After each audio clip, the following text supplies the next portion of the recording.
شريك له وأشهد أن محمدا عبده ورسوله المبعوث رحمة للعالمين.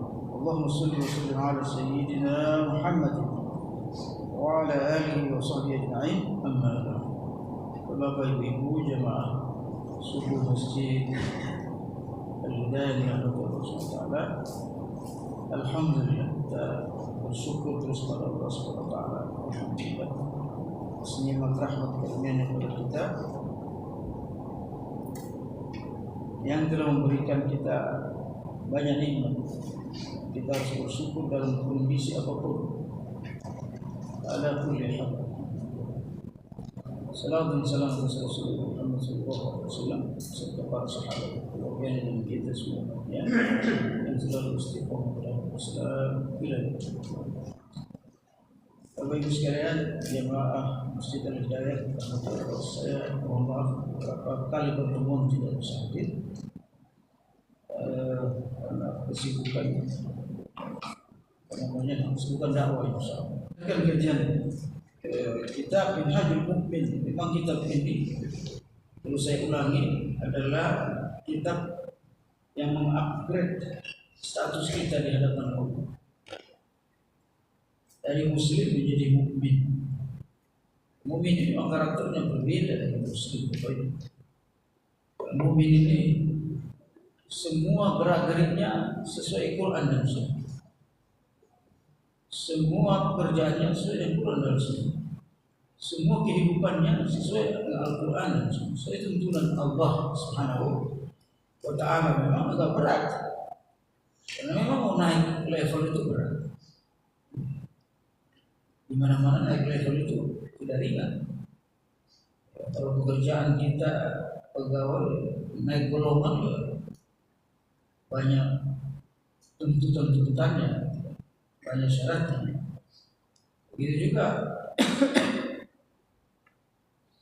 kita di dalam belajar misalnya, naik kelas juga beda, banyak syarat-syaratnya. Begitu juga kita di dalam kehidupan kita bersama Allah, bersama manusia ini juga punya level-level itu. Muslim, mukmin, muttaqin. Pun terkadang Allah menyamakan antara mukmin dan muttaqin. Tapi setidaknya kita sebelum meninggalkan dunia ini harus sampai pada level mukmin, tidak sekedar muslim. Kita sudah sering jelaskan kriteria muslim, ciri muslim itu kan sudah sering kita sampaikan. Nah, di antaranya ciri muslim itu kan kata Allah SWT, level muslim dari segi ibadah tidak sama dengan mukmin. Allah berfirman, "Wa minan nasi may ya'budullaha 'ala harfin." Antara manusia itu ada yang menyembah Allah secara harfiah saja, secara verbalistik saja, ala harfi. Tidak masuk apa yang dia baca di hatinya. Nah, ini muslim. Dijelaskan dalam surat Al-Hujurat misalnya, qalatil a'rabu amanna qul lam tu'min walakin qulu aslamna. Ada Arab Badui mengklaim dirinya sudah mukmin. Kata Allah kepada Muhammad, katakan kepadanya, ya Muhammad, dia belum mukmin, dia muslim. Lagi qulu aslamna, bilang saya ini muslim, belum mukmin. Kenapa? Karena muslim itu kata Allah, lama yadkhulul iman fi qulubihim. Imannya itu belum nyampe, belum menjiwai hatinya. Kalau muslim, kalau mukmin beda. Idza dzukirallah wajilat qulubuhum. Kalau dia menyebut nama Allah, bergetar hatinya, nyambung ke hati. Nama-nama Allah itu nyambung ke hati. Baca Quran itu nambah iman. Makanya level mukmin ini yang kita pelajari selama beberapa tahun lebih ya, kajian kita. Nah, di antara ciri mukmin itu adalah dia bisa membangun keluarganya, membina keluarganya, keluarga Islam. Ya, jadi bukan cuma hubungannya dengan Allah yang bagus tuh, mukmin itu, tapi dengan bagus. Ini dalam surat Al-Mu'min, surat Al-Mu'minun ya, namanya juga surat Al-Mu'minun. Allah menjelaskan, alladzina hum li furujihim hafizun. Itu bukan cuma salatnya khusyuk, tetapi mampu menjaga farajnya, mampu menjaga kemaluannya hanya kepada istrinya saja. Jadi syahwat kita itu hanya kepada istri kita saja. Tidak boleh ke yang lain. Gaya hidup barat, lifestyle barat ini, Bapak Ibu sekalian, membolehkan kita kemana-mana. Alhamdulillah, berbahaya. Nah, mukmin dia harus ikut tuntunan Al-Quran dan As-Sunnah hidupnya. Bukan cuma sholat, semua ada beragarinya hidupnya syariat, termasuk dalam masalah keluarga. Oleh karenanya masih kita jelaskan tentang kesambung kajian kemarin itu hak suami terhadap istri atau kewajiban istri terhadap suami. Nah, di antaranya itu kewajiban kita sudah bahas beberapa poin kemarin. Ini hak suami kepada istri ada 10 di sini. Kita masuk yang ke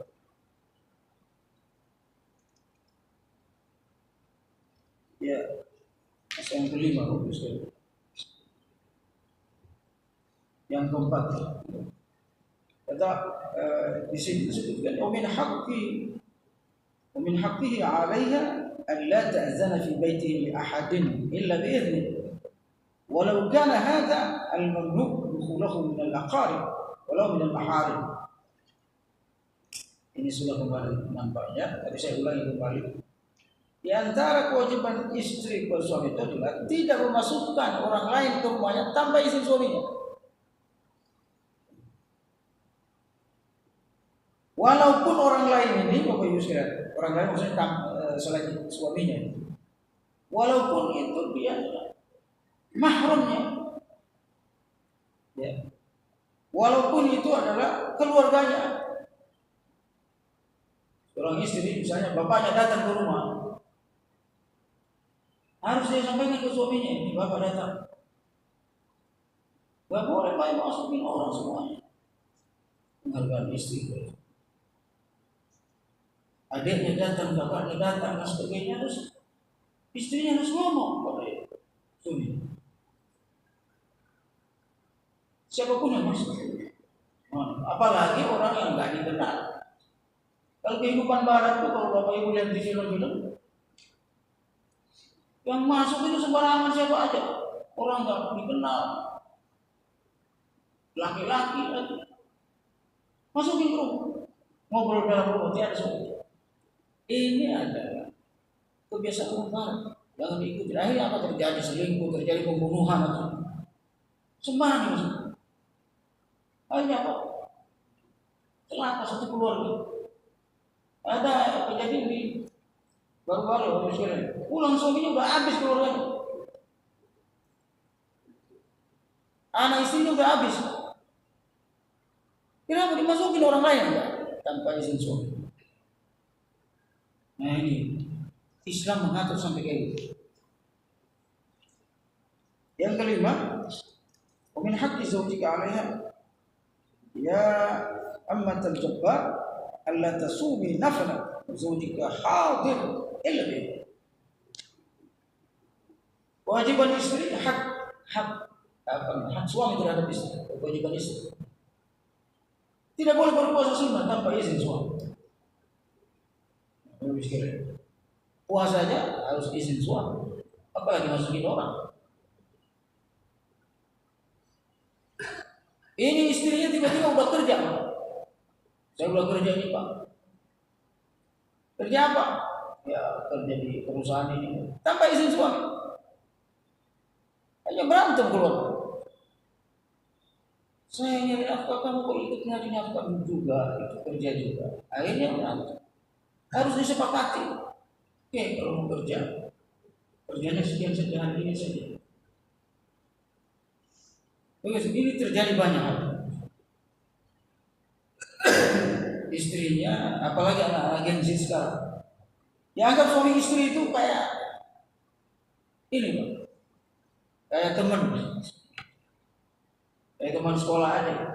Gue mau ngapain, nggak usah izin dulu ngapain. Anak Gen Z sekarang begitu Pak. Nilai-nilai ini nggak ada. Bahkan puasa sunnahnya mesti izin. Penghormatan, memuliakan suami itu kurang. Sekarang ini lemah sekali menggunakan suami itu. Dianggap suami itu hanya ngasih makan doang, apa ngasih anak. Nilai ibadahnya udah nggak ada. Nilai Islam ini bahaya keluarga ini. Ini keluarga orang Barat begini, keluarga sekuler.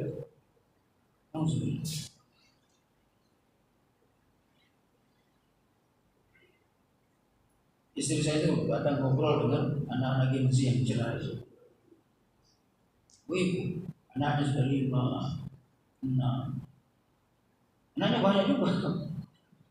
Terus cerai masih muda. Tanya kenapa cerai? Suami nggak bisa diatur. Dan dia ngatur suami. Repot ini. Udah nggak usah repot, ada suami bikin repot. Lo anak-anak biarin aja. Bayangkan setiap keluarga begini loh sekarang. Kacau ini negara. Bangsa, karena bangsa itu terdiri dari keluarga-keluarga. Keluarga nggak beres bahaya. Nah, Islam mengatur sampai gitu. Yang keenam, min haqqihi alla tatasaddaq fi malihi illa bi idzni. Tidak boleh seorang istri berinfak, bersedekah tanpa izin suaminya.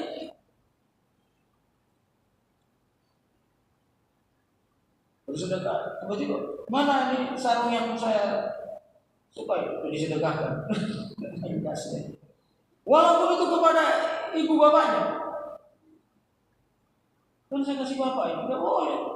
Kalau itu harta suaminya. Kalau itu harta suaminya, katanya harta suaminya. Kalau istrinya punya penghasilan sendiri, tidak ada masalah. Uang istrinya tidak ada masalah, belanja. Uang istri. Tapi kalau uang suaminya tidak boleh, harus isi sekecil apapun. Ini kan didengar di YouTube, masuk YouTube misalnya. Keluarga-keluarga Gen Z harus melakukan ini. Anak-anak kita. Sehingga keluarganya sakinah mawaddah warahmah. Kita selalu doa sakinah mawaddah warahmah, tapi perilaku keluarganya tidak sakinah mawaddah warahmah. Ini perlu sekali usaha. Sehingga di antara banyak masalah keluarga itu, hal-hal yang tidak diizinkan suaminya dilakukan oleh istri. Ini banyak berantem. Kamu sih udah cerai aja. Kamu gak taat gak ini? Masya Allah. Yang ketujuh, hak suami terhadap istri atau kewajiban istri kepada suami. Wa min huquqiz zawj 'ala zawjatihi khidmatul mar'a asas al-'alaqa bain az-zawj wa zawjatihi hiya al-musawatu bain ar-rajul wal mar'a fi al-huquq wal wajibat wa aslu dhalika qawluhu ta'ala wa lahunna mithlu allati 'alayhinna bil ma'ruf wa lirrijali 'alayhinna darajah. Berhubungan baik, berinteraksi dengan baik dengan suaminya, lakukan kewajibannya, istri melakukan kewajibannya, suami melakukan kewajibannya. Ada yang nanya kemarin waktu saya bahas tentang hubungan suami istri, ya Pak Ustaz, gimana menghadapi istri yang keras, ngeyel susah, kalau dikasih tahu menjawab terus. Gitu. Gimana mengatasinya? Semoga kita itu insyaallah. Khususnya sama-sama punya egois, punya ego. Saya juga keras, dia juga keras. Susah ketemu. Akhirnya berantem. Gitu. Saya karena waktunya saya jawab ini satu saja. Inti ini pengalaman, bukan ada teori. Nah, nggak ada teori. Tapi dialami dan bagus. Dialami itu hasilnya bagus. Apa ya? Kalau yang untuk jadi suami, itu yang namanya suami. Kalau jadi suami, jangan antum samakan frekuensi level kita dengan istri. Suami itu lebih tinggi dari istri. Baik kesabarannya, emosional, ibadahnya harus lebih tinggi dari istri. Dan suami itu harus menganggap istrinya seperti anak kecil. Gak boleh menganggap istrinya itu apa namanya sparring partnernya gitu. Gak boleh sama terus. Ya sama sama. Allah aja yang bedain gitu. Harus jalur Allah mudah bisa. Kalau kita sama dengan menyamakan diri kita dengan istri, maka mudah tersinggung sama istri. Tapi kalau kita anggap itu lebih tinggi, lebih kakak, lebih apa namanya frekuensi, lebih sabar dan seterusnya, maka kita nggak akan mudah tersinggung sama istri. Begitu cara. Jadi emosional itu diatur, pembawaan kita itu diatur, bahwa kita itu lebih tinggi dari istri. Jadi kalau dia rewel ya wajar, dia istri. Jangan dianggap istri itu seperti maknya. Itu repot. Kalau dia minta ini, ya wajar dia istri. Dia orang apa? Kita suami orang dewasa. Emosionalnya itu harus di atas. Kalau istrinya bawel, kita senyum aja, nggak usah marah, senyum aja. Soal istriku, boleh juga ternyata. Ayo sini maunya apa sih sini. Begitu kalau punya istri. Kita punya anak itu. Maunya apa sih sini. Itu istrinya langsung diam. Enggak tabrakan itu ego sama itu. Dan kita lebih tinggi, frekuensi kita lebih tinggi. Frekuensi di bawah kita. Ada masalah apa lagi sih? Gitu sama istri itu, nyaman itu. Jadi positif negatifnya istri itu semua kelihatan indah mas suami. Apa yang mau butuhkan? Mau apa lagi? Caranya kayak kita semua. Saya pernah nanya ini istri orang banyak ibu-ibu ratusan orang. Saya tes teori konsep. Ibu-ibu suka nggak dianggap sama suaminya itu sparring partner sama? Atau ibu-ibu dianggap suaminya anggap ibu-ibu seperti anak kecil dimanjain sama suami? Apa jawabannya? Yang dua semuanya. Iya kita ingin dimanjain, ingin seperti anak kecil di hadapan suami. Mesti mau istri. Secara tidak langsung saya melakukan penelitian itu. Nah kalau kita udah anggap kita itu lebih tinggi dari istri, dan memang begitu dalam Islam, selesai masalah. Kalau kita juga mudah tersinggung sama istri, repot. Kita nggak boleh tersinggung. Kita suami, kita tersinggung sama istri. Marah sama istri, nggak boleh. Kalau dia kecil, kalau salah kita lurusin, jangan marah. Karena dia istri. Bukan kita, bukan suami. Justru kalau kita melakukan kekerasan, justru kita nggak dewasa sebagai suami. Ternyata ini manusia mempan sekali. Ini watak istri seperti apapun mudah dihadapi dengan pembawaan seperti itu. Kita anggap itu.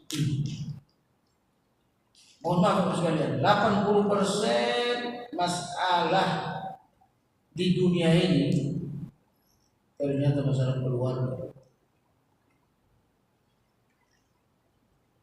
80%. Bahkan masalah sosial di negara, masalah politik, masalah sosial itu mempengaruhi sama suami istri. Istrinya suruh suaminya korupsi, jadi masalah korupsi. Istrinya ngatur suaminya. Ayo anak kita jadiin presiden dengan segala cara. Ini repot istri. Istri ini berbahaya, ada. Saya berbahaya kalau tidak diatur. Kalau dia lebih tinggi dari suami itu berbahaya sekali. Berbahaya sekali. Mengatur-ngatur suaminya itu berbahaya sekali.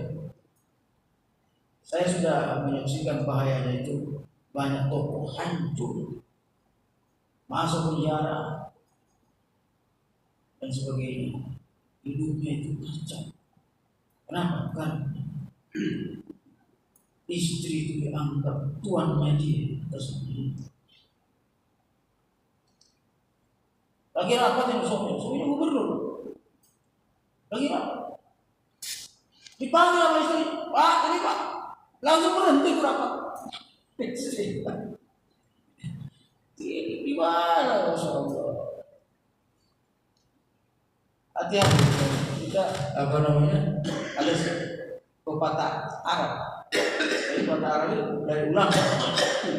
Seandainya setiap suami mendengar semua ucapan istrinya, maka tunggulah kehancurannya. Seandainya para suami mendengar semua ucapan istrinya,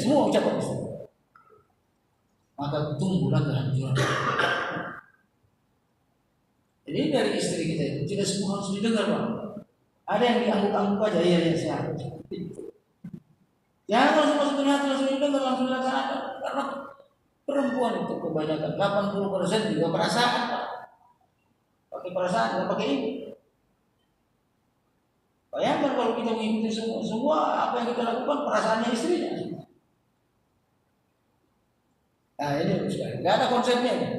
Teori nggak ada, tapi ini pengalaman bagaimana jadi keluarga juga.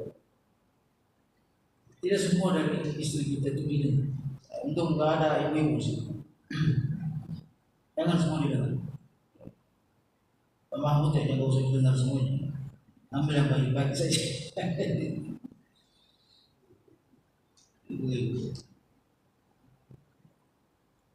Yang ke-8, yang ke-8, imsaku zawja bimanzil zawjiyah. Min haqqi zawji yumsiku zawjatahu bimanzil zawjiyah wa yamna'uha min al-khuruj minhu illa bi'idhnihi.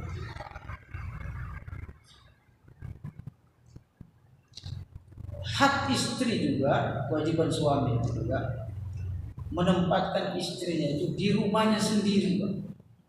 Jangan ditempatkan istri di rumah orang. Di rumah, hatta di rumah mertua. Nah, jadi walaupun kita kontrak, tapi di rumah sendiri. Jangan numpang kalau sudah berkeluarga, itu bahaya.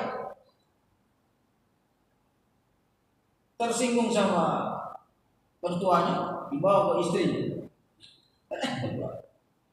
Jadi kalau bagus keluarga, walaupun dia baru bertahun, akan mandiri. Saya sudah aplikasikan pertama nikah.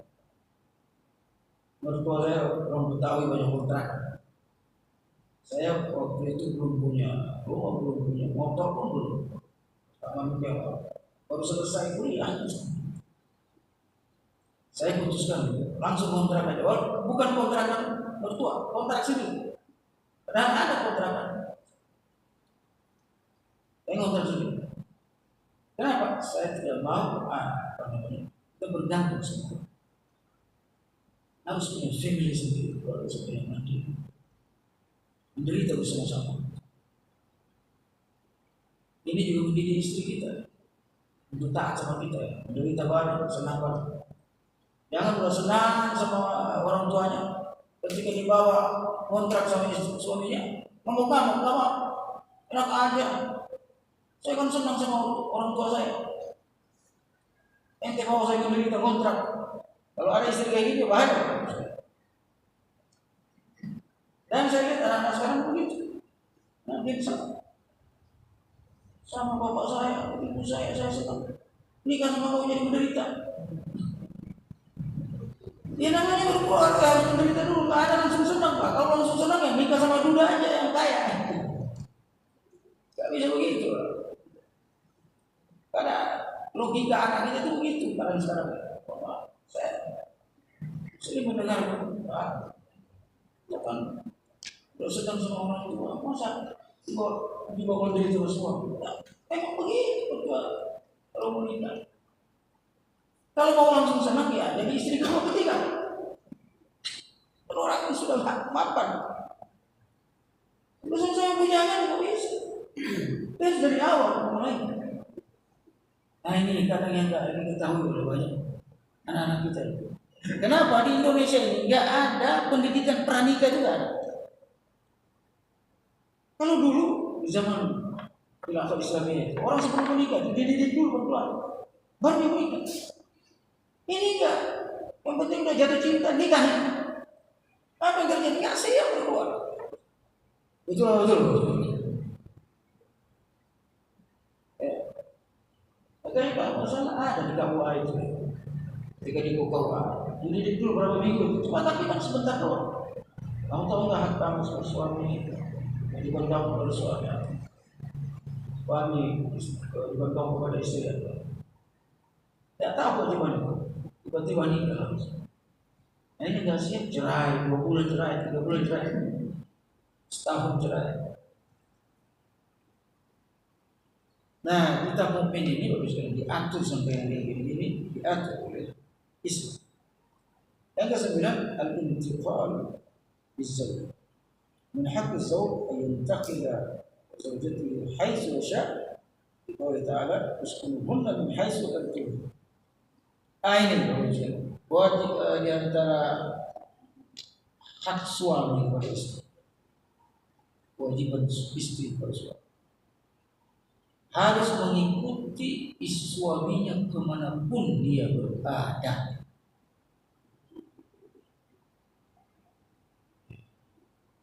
Jangan LDR mulu.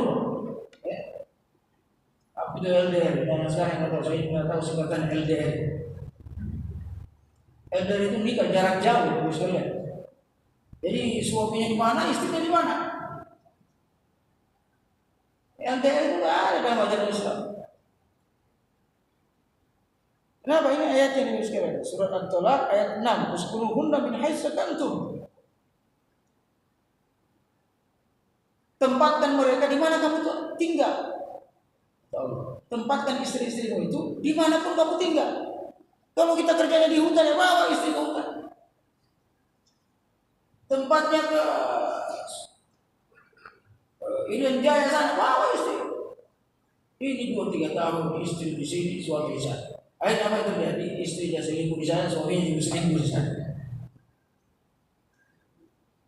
Itu sekian puluh persen juga yang terjadi.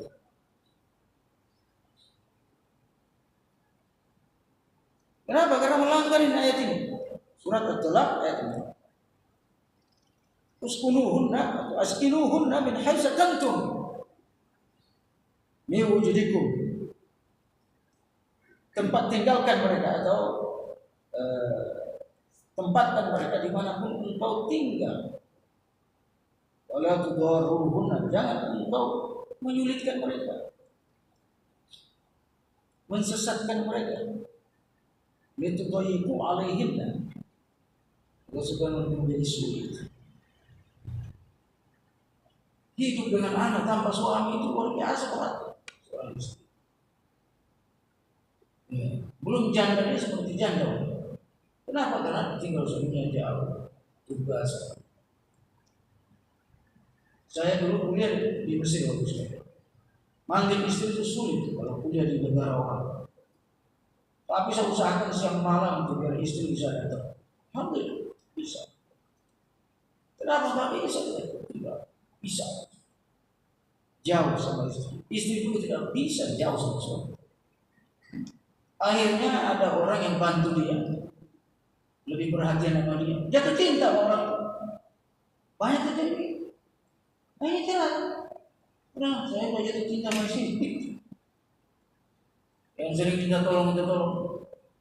Akhirnya dia, kok lebih baik dari suami saya.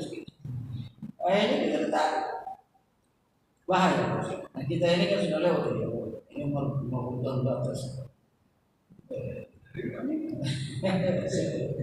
Mayoritas mengatakan, anak-anak kita gabung.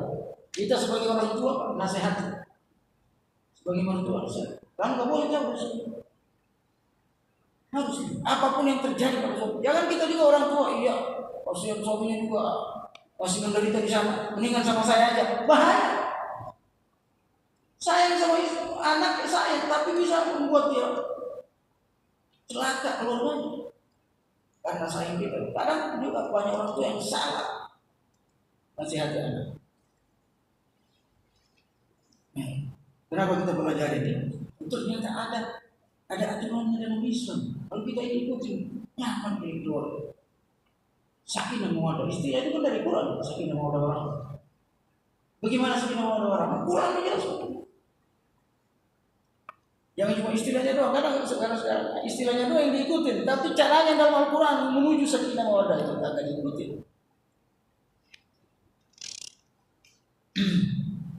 Saya umrah kemarin sebelum Ramadan, ketemu orang cerai sama suami istri.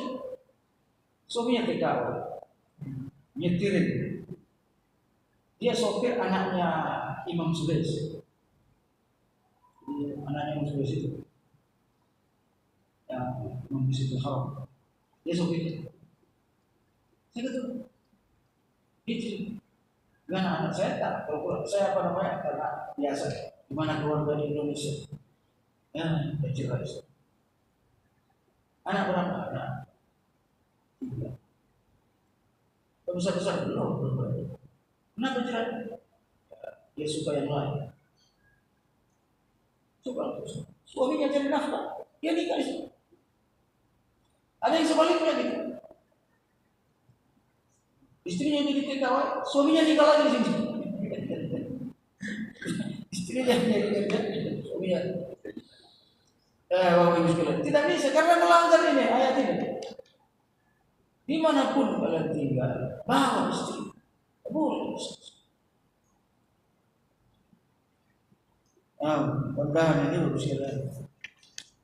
Menjadikan keluarga kita besar. Tidak mau. Yang ke-10, wa min huquqihi 'alaiha alla tufrita fi malihi bal tahfadhu 'alaihi wa Rasulullah sallallahu alaihi wasallam wa la tu'ti min baitihi syai'an illa bi idnihi.